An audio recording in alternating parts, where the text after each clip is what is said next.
Hey everybody, ho ho ho, it's Christmas time, and guess what? We've got a Christmas show put together all for you right here at the Midnight Movie. Isn't that exciting? It's been a while since we've done a Christmas show, hasn't it? Yeah, a couple Christmases ago. A couple Christmases, but anyway, well, I tell you what, we're here in Cleveland, it's Christmas time, and what could be the more perfect setting for Christmas in Cleveland than a Christmas story? Uh-oh. Quick! Hide my stash. No, I'm just kidding. Anyway, we are out here. The fire truck is coming by here.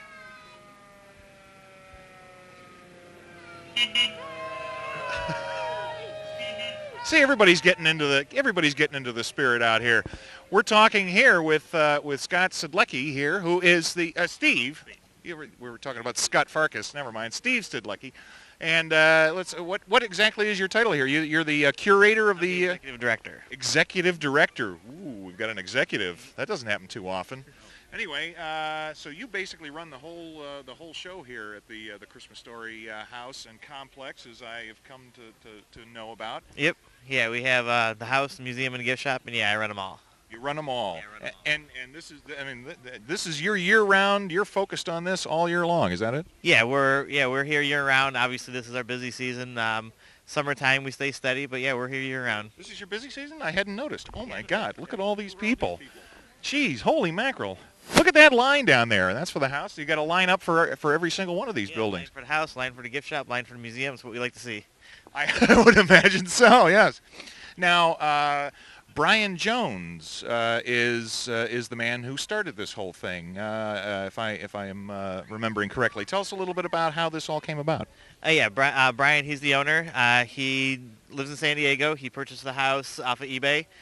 He, for a couple years before that, sold leg lamps and just thought it was good business venture. He sell leg lamps, and people were going to go see the house. He sold about 1,500 lamps, and he figured if we sold 1,500 lamps, 1,500 people would want to go see the house. And if you can get 1,500 people to go see the house, you'd get another 1,500 people more that want to buy legs. So just, business sense, we put two and two together, and it's been a good venture for him. He obviously was a big fan of the movie, and, Oh, yeah. and just somehow, if I recall, he just happened to come across that and discovered that the house was on for sale on eBay, and he just happened to see it. I guess it was just kind of a timing thing. Yeah, just like a lot of the fans here, it's always, for Brian, it's always been a family favorite for him. And yeah, the house came across on eBay, and he just sent a couple quick emails and said that he was interested, definitely wanted to do it, and they basically gave them an offer, and they took it off eBay, and it's been his ever since. Now that's amazing. Now I understand he bought the house in 2004. That's 4 years ago. And then he actually, the house did not look like this when he purchased it. So he actually embarked on renovating and kind of recreating the house back to a 1940s period. Yeah. He started everything in 2004. The sale was actually finalized beginning in 05. It basically 2 years to get up and going with the renovation. About $250,000 worth of renovation. Yeah, the house had gone under modernization in 2000. It was always a rental unit before and after the movie. So basically, people had it before looking at it for revenue. So they wanted to update it with vinyl siding, new aluminum windows. The only problem is they ran out of money halfway through the renovation on the inside. So the inside still was completely undone. So in a sense, it worked better for Brian and for us because we didn't have, all we had to do is complete their work on the inside. So yeah, pretty much with the exception of tearing the house down, it was completely gutted and completely redone. Wow. Now, quick question I've had. I know that most of the interior scenes of the movie were shot in Hollywood on a soundstage. Now, is the inside of the house basically the model for that, or did they try to take what they did from the movie and create that here in the house? How did that work? Yeah, the interior was done on a soundstage, and that's typical of Hollywood. They need to be able to control the environment with cameras and everything. Yeah, for the most part, they did take a model of this interior and rebuilt it on a soundstage.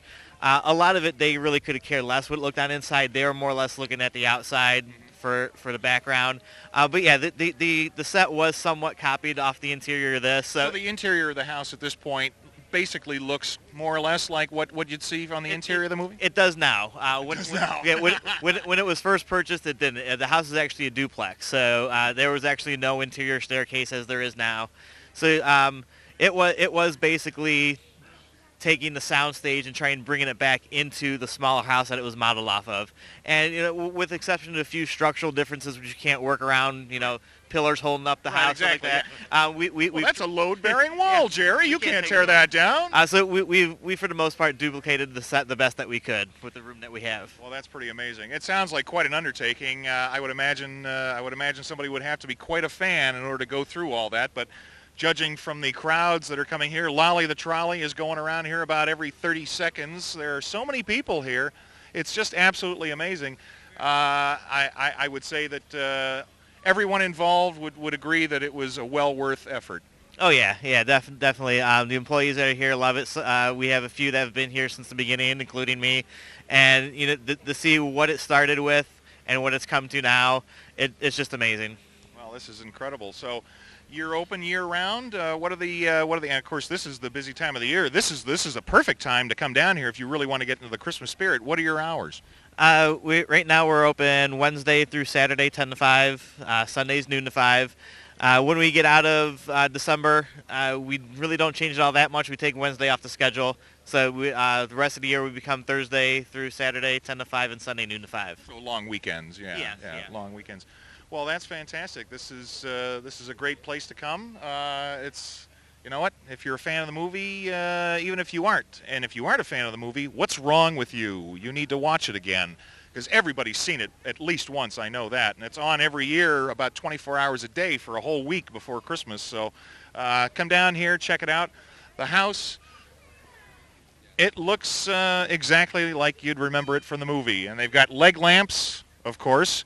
That's a major award. Did they use this house in part 2? That I don't know. Did Yes. they did use this? In '94? Yeah, My Summer Story was also filmed here again. Exterior, interior again on the sound stage, but it was used again. Well, there you go. So come on down here. It's a great place to get yourself into the holiday spirit. The house, they've got a museum right across the street, and right next door they've got a gift shop. So looks like we've got a new real estate empire growing here, right here on the corner of Rowley and West 11th Street, or Cleveland Street, as it is known in the movie and unofficially known here. So come on down here to the A Christmas Story house, and Steve will take really good care of you. Just ask for him by name. No, I'm just kidding. He's got a lot to do, but they'll take care of you. What are we showing? Santa Claus? What kind of a movie is that for Christmas? Can't we get a copy of A Christmas Story? That's probably not public domain anymore yet, is it?